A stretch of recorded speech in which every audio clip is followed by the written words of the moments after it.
Well, hello, everybody. Nothing like the Who to get you going on a Wednesday afternoon. I'm Caleb Silver, the editor-in-chief of Investopedia. Delighted to be joined by Michael Antonelli and Michelle Connell for this great webinar. We're going to be talking about helping clients visualize their investments using charts, using YCharts in particular. And I'm such a big YCharts fan. I use it in my newsletter. We use it on site. They've been such a great partner for us. I know Michelle and Michael are heavy users as well. And terrific charting platform that really helps you tell stories for your investors, for your clients, for yourself, just to understand the markets and the way financial markets work together. So really delighted to be talking about this today and excited to partner with YCharts on this. We are also partnered, as usual, with the FPA Metro New York chapter. They're friends of the site, good friends of ours, and they are offering CE credit. Stay tuned for the slide at the end that has the number for that CE credit, but always good to partner with them. Like us, they believe in financial education, financial empowerment, and no better way to do that than to have discussions like this on using these types of platforms to really help people understand what they're doing with their money. So I'm going to share a screen here. We'll get to it. But again, thank you for being here with us. Please submit your questions into the Q&A platform on the chat. We will get to as many as possible. We'll take them in stride as we talk about different topics, and we'll try to get to the rest at the end. But if we don't get to them, we will try to answer them later via email. So you can always reach out to us through our events email that was on this invite. So thanks for being with us. I'm going to share a screen. I want Michelle and Michael to tell us a little bit about themselves, but let's see if I can do this part right first, and then we will get into it. All right, are we back on full screen? Looks great. Good deal. All right, Michelle, you're first from Portia Capital Management. Tell us a little about you. Tell us about your practice, and then we'll get into some of the ways you use charts a little bit later. But give us an intro to you. Okay. Hi, Caleb. Thanks for having me this afternoon. Portia Capital Management is located out of Fort Worth, Texas.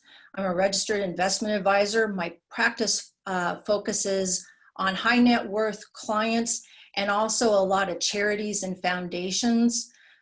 Came to YCharts right during the midst of the pandemic, and it has saved me in many ways that I'm sure we'll touch on today. Terrific. We're delighted to have you with us. And Michael from Baird, tell us a little bit about you, your practice, and how you use YCharts. Thanks so much, Caleb. I'm really honored to be here. I work for Baird, which is a privately held financial services firm that offers wealth management, asset management, capital markets, and private equity all over the world. I started in 2007 from the University of Chicago as an equity sales trader. I worked about 12 years trading with institutions and moved over to the private wealth division in 2019. And when I made that transition, which was to help our advisors and our clients kind of understand what's going on in the market, I was just constantly looking for a service that would help me relay stories and ways to learn to clients. And I just kind of bounced around until I kind of landed on YCharts. I thought it was great. I thought it was exactly what I needed if I was going to do client presentations or if I was going to engage with our advisors about the market. And there are a lot of charting platforms out there. YCharts is one of the ones we like to use, and they are offering folks on this call, on this webinar, a discount, and the promo code will be Investopedia. We'll put that up towards the end there. This is really a conversation about storytelling and using YCharts as that platform, but there have been so many stories in the last 3 months alone. It's been like 3 years of business news and financial information coming at us at warp speed. So these charting platforms have been indispensable. I, of course, am Caleb Silver. I am the editor-in-chief of Investopedia. Been here for almost 5 years now, and delighted to be hosting this webinar series. We do this every week, and every other week we really focus on financial advisors. But we've been around for 22 years, which is about 220 years in internet time. And our mission has always been to educate our readers, our investors who come to us looking for answers. And boy, have they been coming to us lately in droves. So delighted to be here with you, and thank you for joining us. Michelle, I want to start with you because underlying, this enormous rally off the bottom of the bear market we saw in March was the Federal Reserve stepping in an unprecedented way, buying both bonds and pledging to buy ETFs, which is something they've never done as far as I know. But really, this has spurred a lot of the market activity. This chart really kind of tells you where they've been involved and how have you been using it, and how do you use this to talk to your clients about what's going on in the world? Well, clients, whether they're institutional or individual, obviously have faced more uncertainty than they ever have. And when you're talking to clients in terms of where you're positioning your portfolio, this chart says a lot in terms of everybody is saying, don't fight the Fed. It shows you where the monies have been placed by the Fed, and the fact that you had to take some leap of faith with what all the liquidity that was being pumped into the system, and the money had to be invested somewhere. It was really hard for people not to go to cash, obviously more so than institutions, and saying, no, you can't. There is the Federal Reserve behind this, and we need to stay in place. And so I think this really gave people a comfort level looking at this. Right, and that expression, don't fight the Fed, in normal times makes a ton of sense, but when the Fed has taken these extraordinary measures to support the economy, and they're not only, it's not just a broad-based measure, it is specific ETFs, it is specific bonds. You know, basically it's the Fed put, but it's across this entire sector that has really sort of changed everything right as we were at those lows at the end of the winter there. Michael, how important has this chart been to you for explaining to your clients, and what have they been coming to you with questions about as we navigate our way through this? Yeah, we'll get to some of those later on some of my other slides, but the number one question by far is, why is the market doing what it's doing given what the economy is doing? That's by far the number one question I've got. You know, number two and number three might be around the national debt or you know, expectations for economic recovery. But number one is kind of, why is the market doing what it's doing? And, you know, one of the answers that I give them is you have to look to Fed action. You have to look at not only the stimulus that the government has done, but also Fed action. And this chart, you know, basically reinforces the fact that they came in and said, we're not going to let a liquidity crisis happen. We're not going to let the market kind of fall apart. And that's important. When the Federal Reserve stepped in and said, we are here, we have the markets back, this chart reminds me of just what they're doing to have the markets back. Right, and we're not even talking about what's going on in the repo market and the overnight repo market, between the lending, facilitating the lending between banks, the money they're putting into municipalities and states, the small business loans that they've been promising to give out. So one measure of what they're doing, but great way to represent it in these charts, and you can just see the amount of money that's gone in. So YCharts not only shows you percentage gains and allows you to play with other metrics, but you can put the amounts here of those Fed purchases on one chart, lay it out real clean for your clients, and it makes a ton of sense. This is also an unbelievable chart. What a year where you see you know, the stock market fall like it did, then recover. You see bonds rising because of that Fed activity. You see gold rising because of the flight to safety. It's rare that we see this type of action where all these asset classes are kind of moving together, but it's all centered around the pandemic and the reaction to it. Michelle, how do you explain this to your clients in the stocks versus bonds conversation and where you want to be right now? Well, you explain it, the fact that bonds aren't paying anything, right? And so a 60-40 portfolio is not going to cut it for investors going forward for them to make their goals. So we've had more people looking for that yield, even on the stock side, and not only yield, but capital appreciation. You have to do something if your investment grade bonds are paying very little. Right. There's that people say a lot of the time, you know, this is punishing savers with the Fed funds rate so low, interest rate so low. The people that have been holding bonds for a long time, the price appreciation has been incredible. I was just looking at a chart the other day that showed that, you know, the long bonds over 20 years have outperformed the stock market. That said, money is like water, right? It needs yield. It needs a place to go. This is a great way to show that TINA aspect of things, Michael, when there is no alternative sometimes if you're seeking that yield. Yeah, and what this chart says to me is, when the world is chaotic, as it has been in 2020, you know, you want to start with a simple visual and let the power of the picture tell the story. And I think that's important when you're engaging with clients. And this, to me, look how chaotic the stock market was. Look at the bonds, if we're using the Barclays aggregate as kind of our bond proxy. I use this to tell clients that, bonds can be viewed as the stabilizer in your portfolio. As the equity market was going on its wild ride, look what bonds did in general. So, they are yielding nothing. The income portion of that's going to be a real challenge going forward. But if you think of them in terms of stability in very difficult times, I think this picture tells a great story about that. Right. And it's two lines, right? It's two things you need to look at, not 17. There isn't regression analysis here. This is straightforward performance that really tells a clean story. I said the other day, it's as if bonds are the tortoise and stocks are the hare.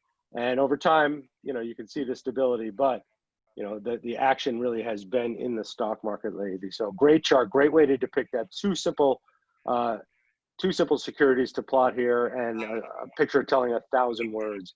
Now let's talk a little bit about the mix-up, the mix that's been going on. And there's been a lot of conversation in financial Twitter and among research reports about, the lack of breadth in the stock market.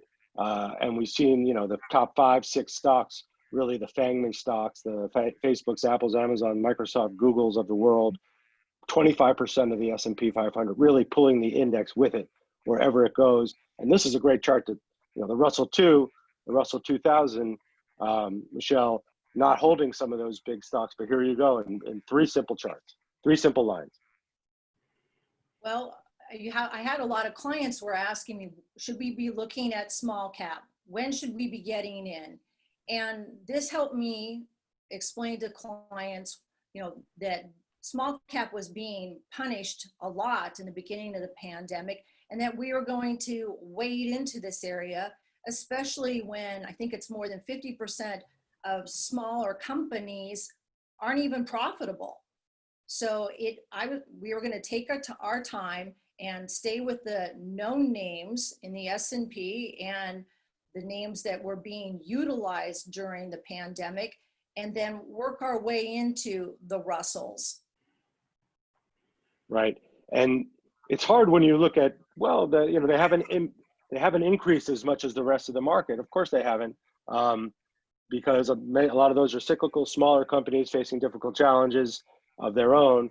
And the action has been in those big FANG stocks, but also, in these wonder stocks, the story stocks that we'll get into in a little bit, like the Zooms, like the Teslas, that get all the attention. Tesla, of course, not a part of the S&P 500, but it's hard to keep clients, and it's hard to keep our readers focused on the big picture when they see story stocks taking off like that. When you have these 3 indexes looking super clean like this, it's just a much more fundamental way to explain these types of stories to them. Michael, what kind of pressure do you get, or questions are you getting from folks about wanting to meander into different indexes and different asset classes as we are in this stage of the recovery?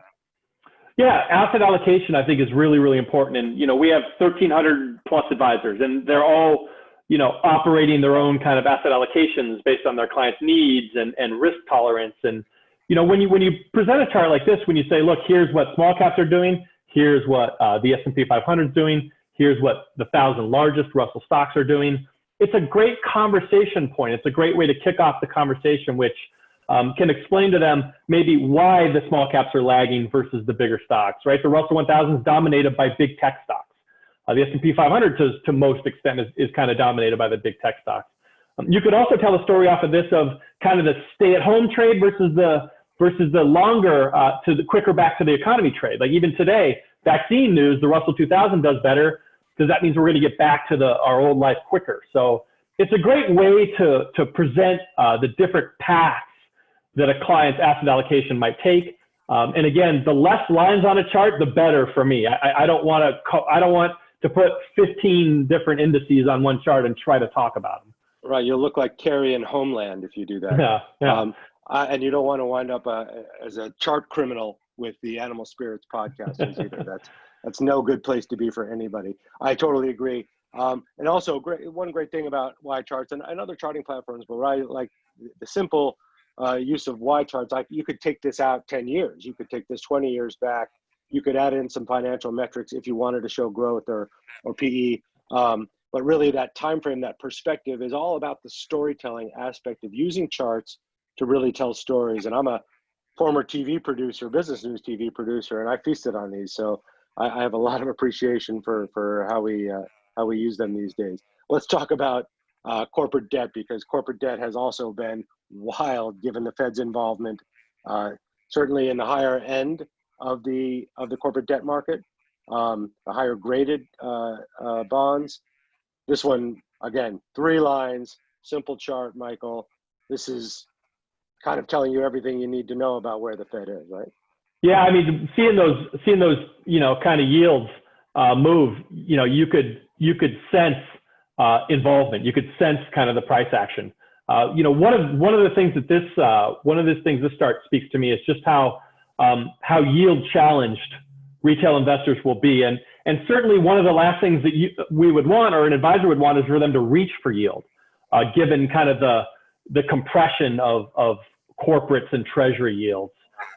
But when we showed them this chart, we would say, we know that high yield, has a high expected return, but we don't want you reaching for that in a low yield environment. And that's kind of what I would say to them, on top of the fact that we now have the Federal Reserve basically as being one of the big players in these markets.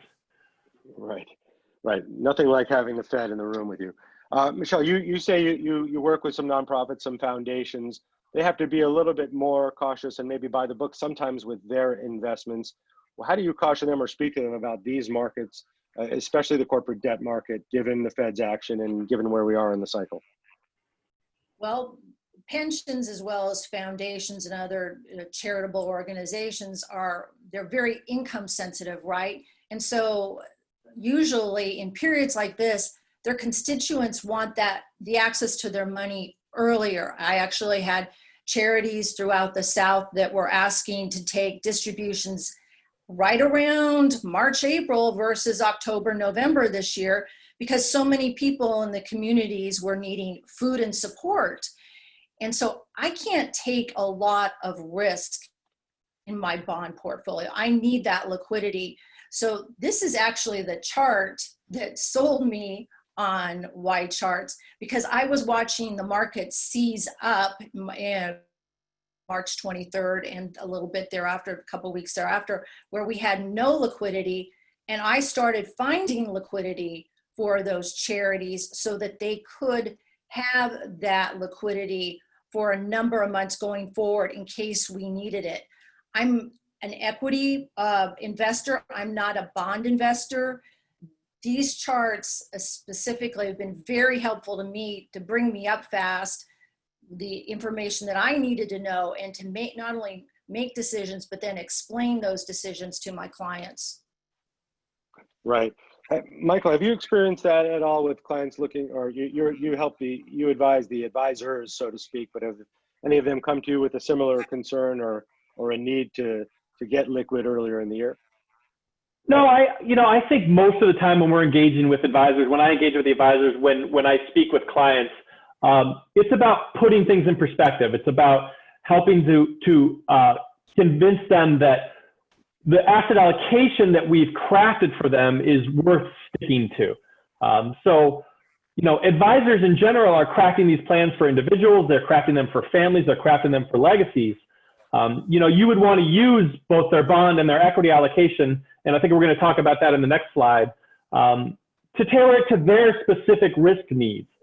So really what we're trying to do in the wealth management industry is to get them to think about the long term, to get them to think about sticking with the plan instead of kind of bouncing in between asset classes.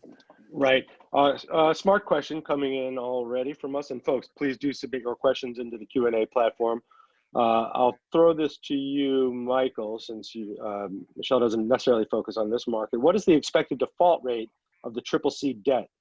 In the diversified portfolio, does the yield more than compensate for the defaults?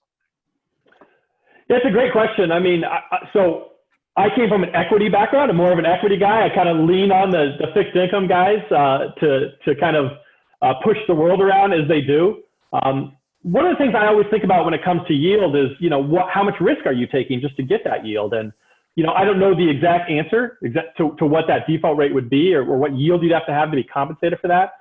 One of the things that I think about right now when it comes to all kinds of bonds, whether they're AAA or CCC or whatever, is what will the Fed action do to those? Is the Fed being in the market, does that change the expected default rate and expected return just by their very presence? And there isn't a great answer for that. I know that, I think the Ritholtz crew had talked about, does the equity risk premium change if you know that the Fed will back up the market in very difficult times? They're tough questions to answer, and I think that's really one of the salient points about this era we live in right now is, what does Fed action do to default rates and yields? Yeah. When they say unprecedented, they mean for things like this, because there is no model to look back on and say, oh, remember back in 2008, 2009. Well, they didn't do this in 2008 and 2009. They did a lot of things, but not this. So it's a good question. I think for the default rates, I think Bloomberg has some of that information, and I think you could maybe find it on the individual issuers, but we'll try to answer that question via email later on. But a good one from a smart listener, and we have so many of them. All right, let's talk about diversification, right? This is, something we preach. We preach at Investopedia. You preach it to the advisors. Michelle, I'm sure you preach and talk about with your clients. But it has been, more than critical, especially during this period of the fastest bear market in history, followed by the fastest recovery in history, and now this period of the market trying to consolidate and figure itself out. Michael, talk to us about how key this chart has been for you and what the story it helps tell. So here's something I truly deeply believe. I believe that if you're going to engage with clients, if you're going to engage with retail clients, investors, you need to be able to tell a story, because I think humans learn through storytelling. And if you can take a complex topic like diversified asset allocations and put it into a simple, easy to understand way, that's a secret sauce. So I was always looking for a way to talk to clients and advisors about an 80-20 portfolio, a 60-40, a 50-50. And I could never figure it out. I couldn't figure out the best way to do it. You could try Excel, but it's kind of complicated. YCharts has got a great way to make a model portfolio. You can have all S&P for your equity portfolio, or you could have 10% international, 20% mid cap, 30% small cap. You can make the model portfolio however you want. So I wanted to chart like this so I could go to a client meeting, or I could give a client seminar and say, this is how a 50-50 portfolio acted through the crisis. This is how a 30-70 acted through the crisis. Let's find the type of portfolio that will help you sleep at night. Your advisor and I, we can help craft that together for you. It's kind of like showing them a menu, right? This is how these things acted during one of the most volatile months in stock market history. And I think it's a powerful slide for that.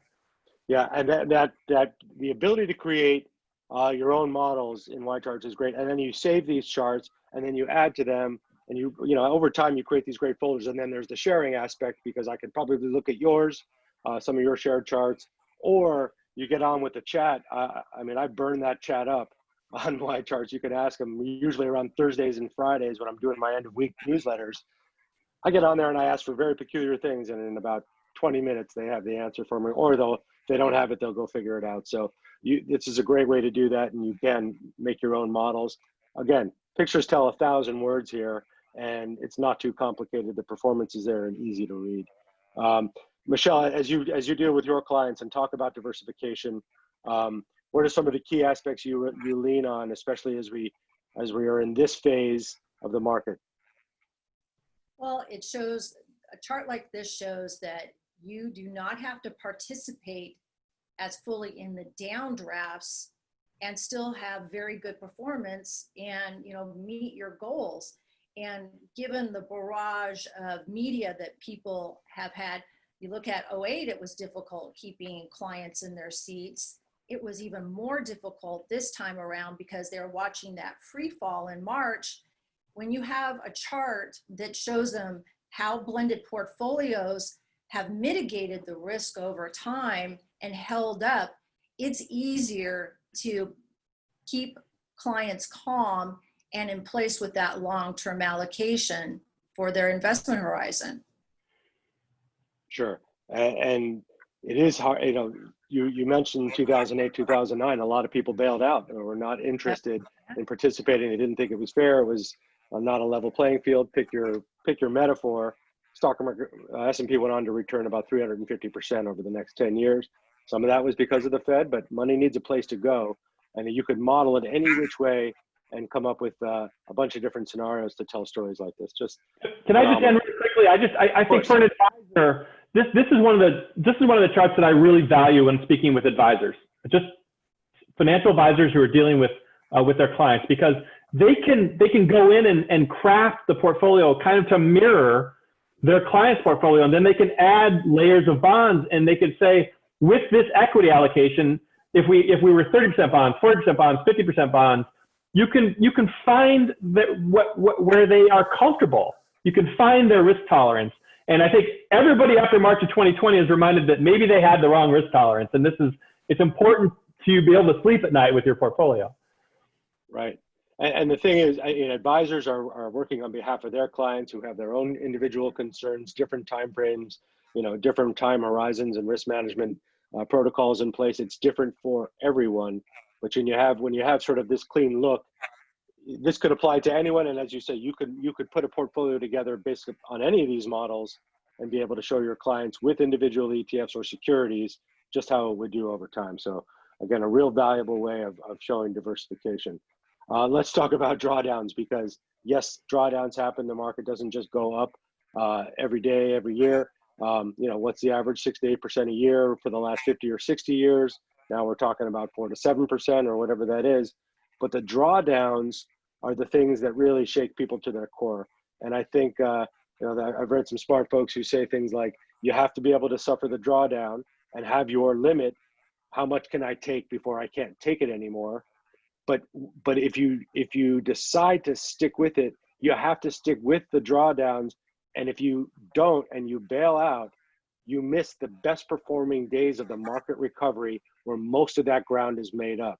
Don't you find that, Michelle, when folks get scared, they want to press the sell button when things get crazy, they miss the run because you cannot time that day when it's going to happen.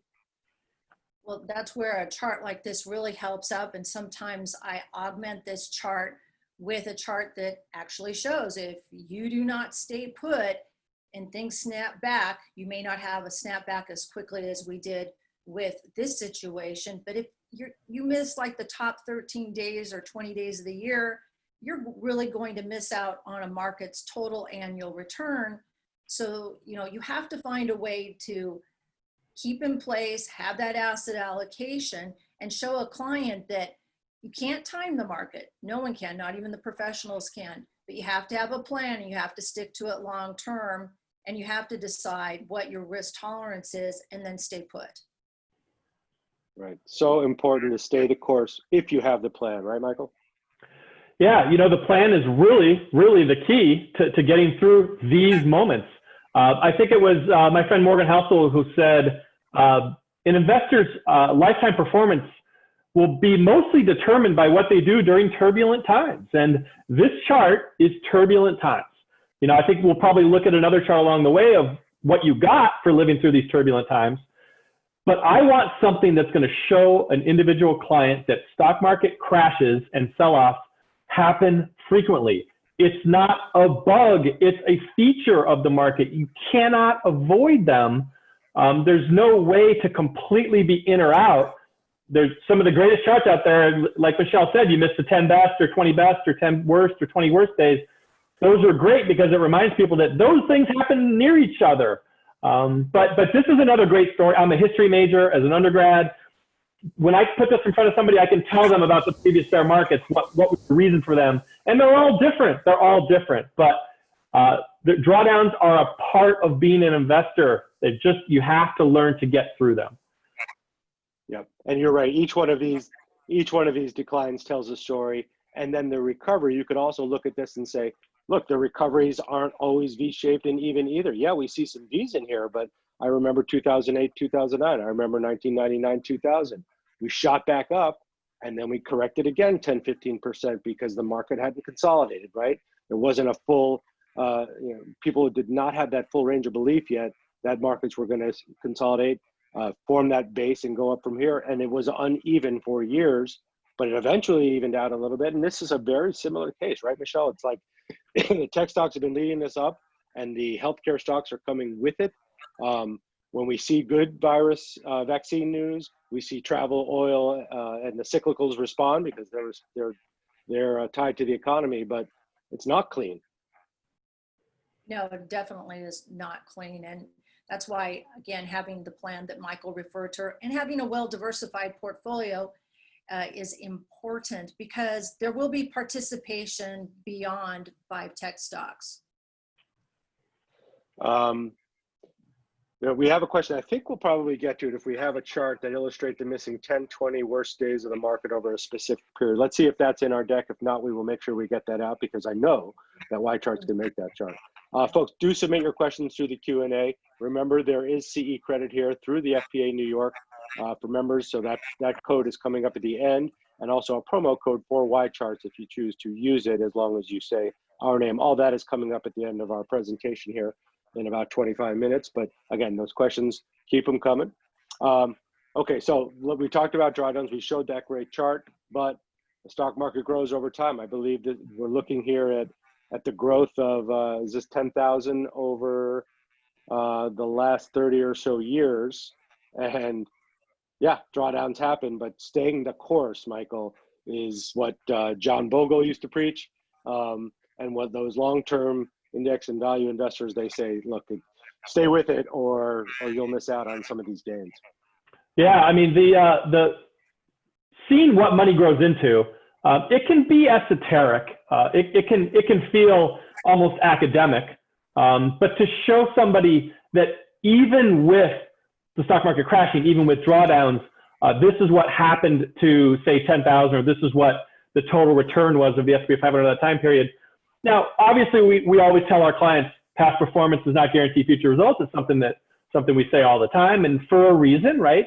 But these are the things that remind me, these are the things that remind clients that in order to reach your cherished goals, which is generally why most people are investing, to reach a goal, you have to kind of be in the market. If you're bouncing around, you're not going to get this compounding that turns, what this chart is showing is compounding of money over a certain time frame. You don't get compounding when you're bouncing in and out. So I want to be able to show people that the world does get crazy often, but I also want to show them that this, if you stick with it, is the potential reward. Obviously, the potential, it's not guaranteed. It's the potential reward of sticking with your plan. Sure. And that magic of compounding and the rule of 72 and the money growing money, those are the early financial literacy lessons that I don't think we teach enough of at an early enough age, but especially when you get in and you become an individual investor, when you have your own money to invest, or if you're an advisor investing on behalf of clients. I think a lot of folks take for granted that the very basics that we in this industry know as gospel, but are not necessarily that widely known. How often do you have to explain that to your clients, Michelle? All the time. It's an education process. And as somebody who's also been a professor at University of Texas, I think we do need to continue to educate people at an earlier level. And even if somebody is taking corporate finance, the lessons of investments escape most business majors. So going back to the power of compounding, the fact the way you are going to grow your wealth as an individual investor is participating in the stock market.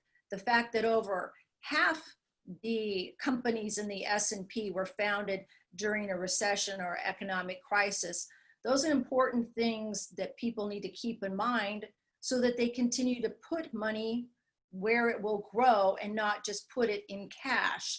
And more people, as I'm seeing this with younger people, traders, are more apt to take the safe way out and not look at a chart like this. So it's our job to provide that education and continually hold on the fact of compounding, staying in place, and investing in the market.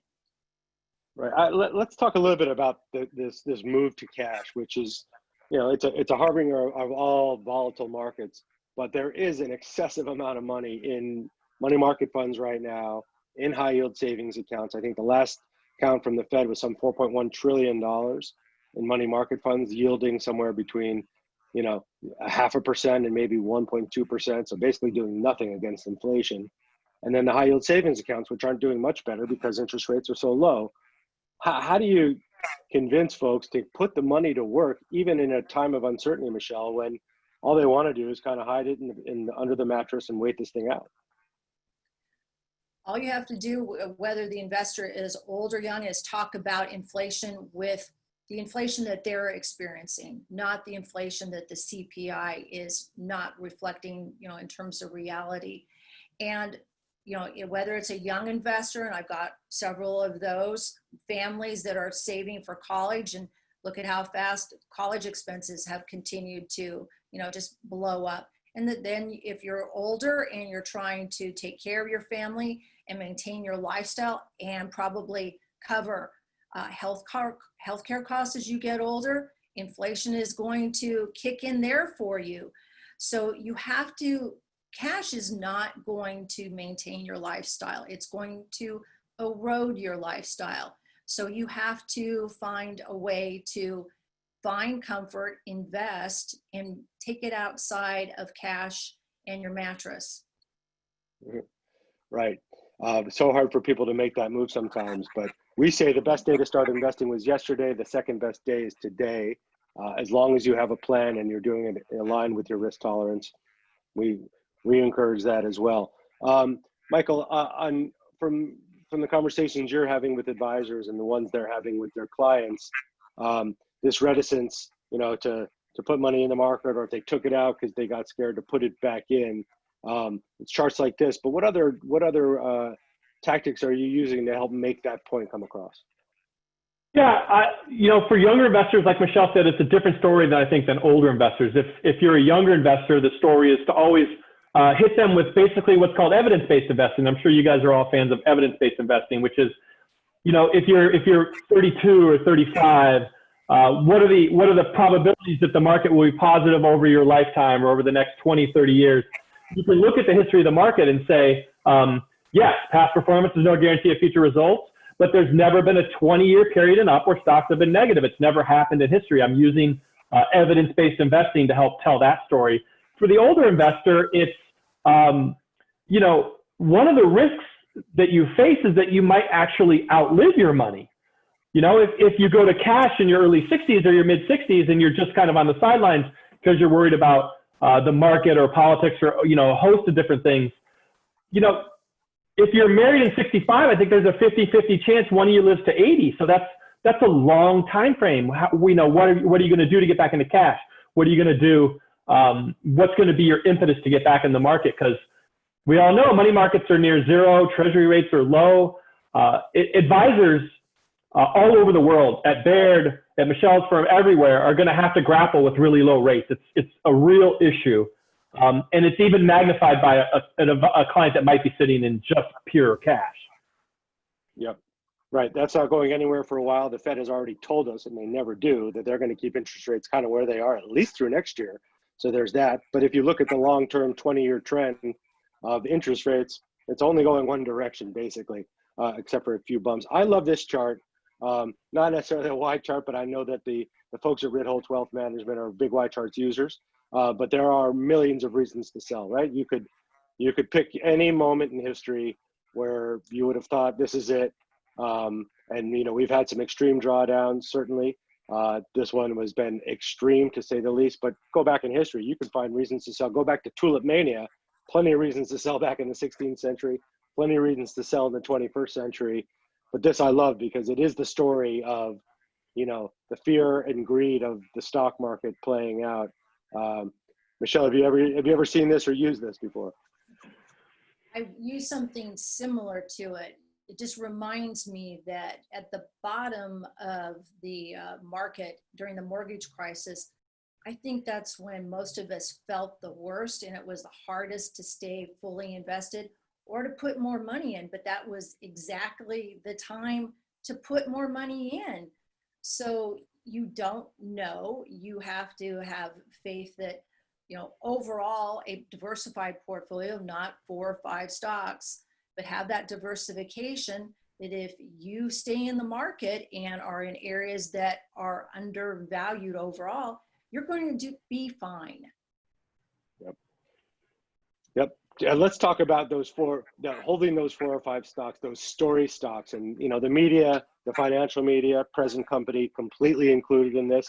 We fascinate over the big story stocks with the the zany CEOs, with the Teslas of the world, obviously, the Amazons of the world.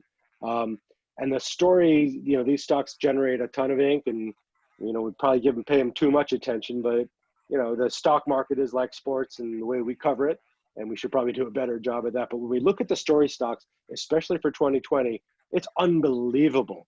Some of the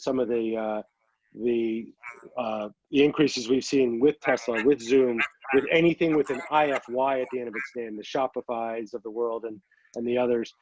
Michael, story stocks get everybody's attention. We talk about it in financial Twitter and on the media all the time, but how do you get people to focus on, you know, the index, the ETFs themselves, the diversification, when you look at a stock like a Tesla that's defying all odds here?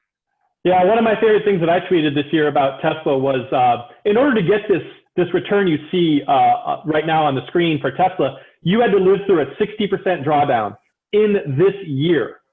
So can you live through a 60% drawdown in the same year you get this return? That's really hard. That's really, really, really hard. You know, clients like to talk about stocks. They get passionate about them. Advisors like to invest in good names.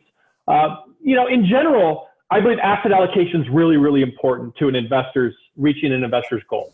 But I don't mind if the investor, you know, has a slug of money that they want to invest in names that they're passionate about or stories that they like. You know, I think that's still okay in the broad scheme of a diversified portfolio. So the story stocks are great because they give us stuff to talk about. That's, you know, it gets pretty boring just talking about an index. It's fun to talk about names with advisors and their clients. And if there's something they're passionate about, they invest in them. But it's, again, a part of a holistic investment plan. That's certainly what we do at Baird. Right. And Michelle, you said it too. You can't concentrate in 4 or 5 names. If you want a sector pick and pick 4 or 5 names in a sector, that's fine as long as it's part of a diversified plan. But it is so hard to get people to stop looking at the shiny object, especially when the media does, you know, everything it can to put the spotlight on these stocks, because what are we going to talk about? But how do you focus people sort of on the big picture when they see charts like this, or they see, you know, Elon Musk gloating on Twitter or on CNBC or Bloomberg? I think I'm going to kind of reiterate what Michael talked about. If a client really fixates on names like this, or I also had clients fixating on airline stocks and cruise ships, you know, and oil, because I'm in Texas, you know, everybody's like, oh, this is so beaten up. If they want to do that, that's fine. Let them have a slice of their money go towards that, so that they can have that shiny object, and at the same time provide them the diversification with the more balanced portfolio. I think that's really important. I learned this lesson the hard way during the tech bubble, when a lot of companies, and there are quite a few here that don't have positive cash flow, and you explain to a client, you wouldn't run your household without positive cash flow, and you wouldn't work for a company that did not have positive cash flow. Your portfolio overall should be invested in companies with positive cash flow. Yes, disruption stocks like Tesla, Zoom, etc., Shopify are important, but we have to have a balance here and go kind of lean towards the Warren Buffett side as well to have that balance. Yeah, we've done this interesting survey on Investopedia most recently with our newsletters readers about whether it was brand or valuation or fundamentals that attracted them to stocks. And you wouldn't be surprised to know that brand was a big part of it.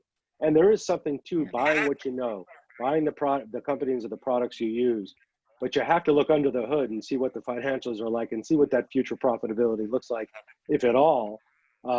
Otherwise, you know, you're investing with emotion, and it's hard to not do that. But when you look at it real clean like this, or when you're able to open up the hood and look at the financials, if you were to chart it, and you could do this on YCharts, you could take a Tesla and a Zoom, throw them on a chart like this, put their price to earnings ratio along with it, or their future PE along with it, and chart the financials along with the stock's performance itself. It tells a completely different story about how disassociated they become with what's actually going on inside these companies. And that happens all the time. It's been happening, you know, for as long as investing has been a thing. That happens. Things get overvalued. We go We overshoot it on the upside. We overshoot it on the downside. Somewhere in the middle is the right answer. And we're in this period right now where we're at these extremes. If you look, Michael, at the Jets ETF, right, totally crushed, given what's been happening in the airline industry, the lack of business travel, you know, the stay-at-home restrictions. You look at, you know, the QQQ, the NASDAQ tech stock ETF, wonder ETF that keeps breaking new all-time highs. It tells this phenomenal story about the disassociation, the dislocation of 2020 and the extremes to which some of these ETFs and the securities within them have gone to. Yeah, and it kind of speaks also to a different class of investors than the one that I kind of deal with, and that's kind of the stay-at-home traders. There's been a rise of online accounts. You can see it in the news media. There's been kind of the rise of the stay-at-home trader, and I think a lot of that is being expressed in some of these charts. But you know, if you're going to think about an investment, whether it's an index or a broadly diversified portfolio or whatever, you're always going to want to make sure it's suitable and you understand what you're investing in. And you know, that's something that I think should go along with what we're talking about today. And that is, you know, I want to see a commensurate rise in financial literacy as I do on top of the ability to trade and invest. Now, I want to see those go hand in hand. And I know Michelle probably spends a lot of time educating her clients Investopedia. We do. Like, you know, I want to focus a lot of my time on educating people on what investments do, what kind of investments they're getting into, and make sure that they're doing them for the right reasons. I think a lot of the stuff you've seen in the financial media has been driven by just a different set of investors that I don't track again that much. Yeah, I totally get what you mean. And there's that expression that I find myself using because I picked it up from some smart people that I follow, which is know what you own, right? If you own jets, actually know the components of what's inside that ETF. If you own the Qs, know what's in there. What's the, you know, where's that weighted?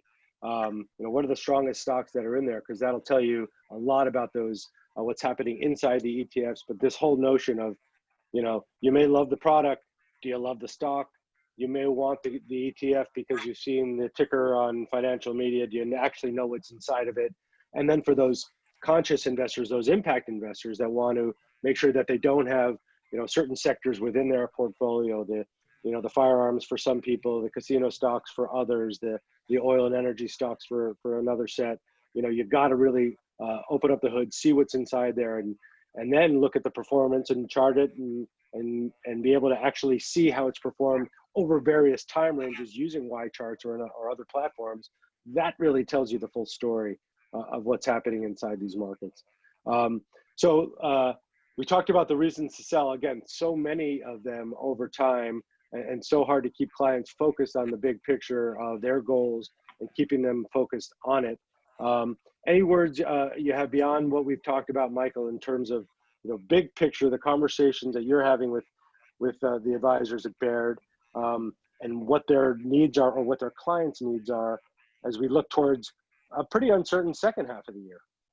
Yeah, just to kind of wrap up on this chart, I think I told Michael Batnick this is his finest piece of work. I think it's tremendous. Just the composition of it, what you can kind of show to somebody about this, the fact that over the past decade there's been kind of a couple dozen really meaningful reasons to sell, and yet this is what the market did. I think these kind of slides really speak to me, and I want to kind of morph that or transition that into helping to educate our clients and the advisors, because, you know, I'm really passionate about, again, using simple charts to tell a story, especially with respect to investing and the markets. And our clients have just lived through a heck of a roller coaster ride in the first 2 quarters of the month, and now we're facing the year. And now we're facing 2 more quarters to kind of end the year, one of which includes an election. So there's all sorts of things that are just coming up now.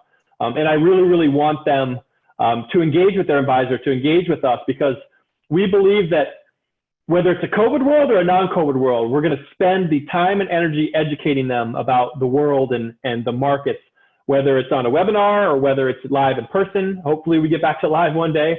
But I'm always looking for real simple charts that tell a great story. YCharts helps me with that. I really, really lean on them for those simple charts to tell the story. But I just want them to know that no matter what, we will be here to educate them, even when times are really volatile. Exactly. Michael, you're a strategist, so we're going to hit you with the question. I'm not looking for a target number, but your outlook for the next 6 months. What are you telling your advisors? What are you advising the folks at Baird? Yeah. Obviously, we have so many uncertainties, COVID, first and foremost, but the elections coming up, China and the US, China and India, Brexit, there, pick your obstacle. There's probably 1,000 between here and December 31st, 2020, but what's your outlook? Yeah, I think that the path of the economy and the path of the stock market is really dependent on the virus. I know that's probably a pretty obvious answer to the question, but I really think that we need to get the virus under control. Otherwise, we're going to have this open, close, open, close, open, close thing, and I don't think the market will react very well to that. In terms of the election and that's impact, I always want clients to know that elections should never have a part in a financial planning process. I think there's a difference between politics and policies, and the market really cares about policies more. So I don't want them focusing on the election and trying to make a change to their investment strategy based on that. But I ultimately think we will beat this. I really do. The optimist in me thinks we will get a vaccine, we will get something to help treat this, and the market will be able to, with all this stimulus as a tailwind, continue its path higher. I think we're going to have a choppy next few months, maybe into the end of the year, if we keep doing this open close thing. We really need to get the virus under control, and then I think with the Fed and low rates and the tailwind from stimulus, and that would be a really good recipe for a rally into year end. We just got to get the virus under control. Yeah, you said it. Michelle, you're not a strategist, but you do help clients with their money. You obviously have a big picture focus on a lot of the things that you do. What's your sense of how the next 6 months play out? You don't have to give targets or picks, but what's your general sense, and what are you most optimistic about, and what are you most concerned about? Well, I think I'm more cautious in the short term because of the uncertainty. As Michael mentioned, that opening up, closing back down, that really concerns me because so much of the US GDP, I think it's a little bit less than 45%, is dependent upon small businesses. And so many of those small business owners are saying they don't know what, not just the next 6 months, but what the next year is going to be.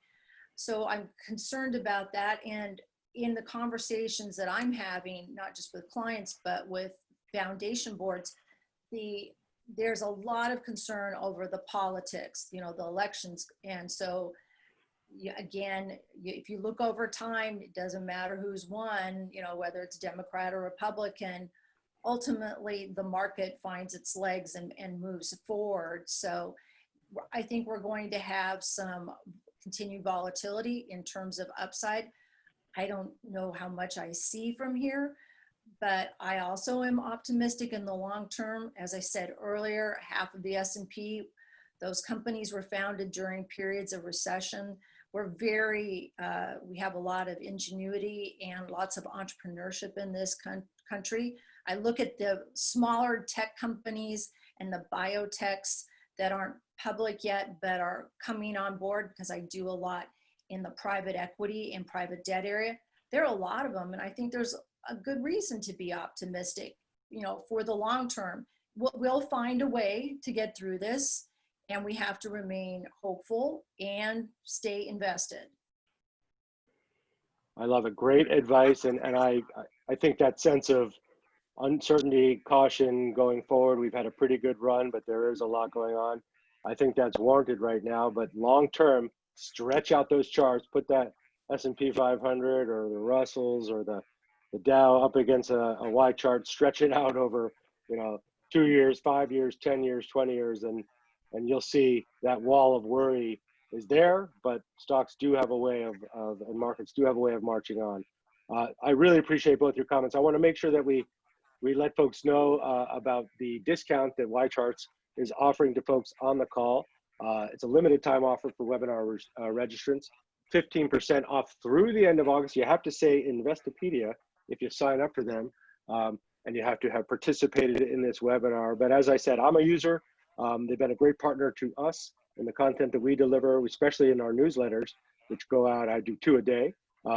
So you'll find them filled up with YCharts because I can't stop using it. And I know that Michael and Michelle have been very happy customers with YCharts. We appreciate the partnership, and it's all really about financial education, investor education. That's in our DNA. That's in their DNA. That's why Sean Brown and I hit it off right away, and his team has been terrific. So I recommend you give them a shot, or at least try the platform out. There are plenty of others out there that may suit your needs, but give them a shot. We recommend it. And then again, to our partners at the FPA Metro New York chapter, such terrific partners. They are offering CE credit, the code 273638. You have to use that code to get that credit, so please do. And we thank them for their partnership. Our special thanks to YCharts, again, the FPA New York Metro chapter, and then to Michelle and Michael, thank you for being with us. I'll let you close it out. Final words as we near the end of the webinar here, and we head into the dog days of summer. Michael, you gave us some good inspiration there, but what are you grateful for? How are you taking care of yourself and your team and your family? Yeah, I think that one thing that I've learned through all this is that people want to have a strong sense of belonging to something. For me, it's been my firm. We had to transition from a pre-COVID strategy to a post-COVID strategy, and to be able to engage with not only our clients, our advisors, my leaders, my teammates on a regular basis has helped us kind of get through this as a team, and to help keep our clients engaged and informed, whether it's a webinar, whether it's a virtual one-on-one, whatever it is. I think the world is moving towards more virtual events from more live events. You know, maybe COVID accelerated it a little bit. And in order to do more virtual events, you really have to have a good story to tell, simple, clean pictures. Let the pictures tell the story. You know, the more complex of an image you put in front of somebody, the harder it is for them to learn. Just remember that. You really want to simplify it. There's a secret sauce to be able to take a complex topic and make it easy and kind of frankly fun to understand. So I think that for Baird, and me in particular, COVID has been a way for us to explore new ways to engage with our clients. And I'm grateful for all the help I've gotten from both my teammates, from YCharts, from everybody, from the internet, from just all over. It's been great to stay in touch with people. And we are grateful to you for your time and sharing your wisdom with us. And I totally agree. The connection that we've made as a company at Investopedia and with Dotdash, our parent company, has really been everything through this. So grateful to have that support from them. And I really appreciate those words. Michelle, take us home. What you're grateful for, how you're taking care of yourself, your team, your family, and what you're looking forward to for the next 6 months. I think it's been a good period of time for solidifying relationships with clients and checking in. I know that it's probably true for Michael and his team as well. I've had more conversations during this period of time than I ever had. So you were been able to draw your clients closer to you. And so you know you have solid relationships there, and being able to tell those stories, and also asking clients their stories, you know, what they have lived through in the past, and just being quiet and hearing what they've lived through and reminding them, you've lived through that before, we'll live through this now. And so, and also making sure that people are remaining healthy, you know, having that sense of community and also the sense of activity. So the other day I was on the phone with some older clients in New Orleans, and they're pretty much, you know, sequestered because they're older, and making sure, are you getting out? Are you taking your walks? Yes, it's hotter and more humid than blazes, but are you staying active? So it's not just talking to them from the investment standpoint, but as human beings, and saying, how are you? You know, how's your family? And having that sense and showing them that, you know, it's not just a portfolio. It's not that they're just a client, but you do care. Right. It's that holistic care for your clients, your team. That's Yes. everything right now. And in a strange way, and I totally agree with the both of you, the crisis and the pandemic and the working from home may have brought us together in some ways. Like I would have probably never met you, and I'm so grateful that you agreed to do this. And Michael, it's good to meet you via this, and I'm glad we're connected. And that is kind of the magic silver lining of this, if there is one, which is we're able to do this right here, right now. It might have taken us months to put this together. So I'm grateful to the both of you, and I wish you all the health and happiness and continued success through the rest of the year and beyond. I'm grateful to our team. Irene, thank you for helping put this together, and to the YCharts team and Will and everybody over there that really makes this possible. Michael, you got the song on the way in with The Who, and Michelle, you get it on the way out. And thanks to you folks for attending the webinar. Stay healthy, stay well, take care of yourselves, take care of one another, and we'll see you on the next Thank you. Thank you. Take care, Caleb. Go to that place to get to this one. Now, some of you might still be in that place.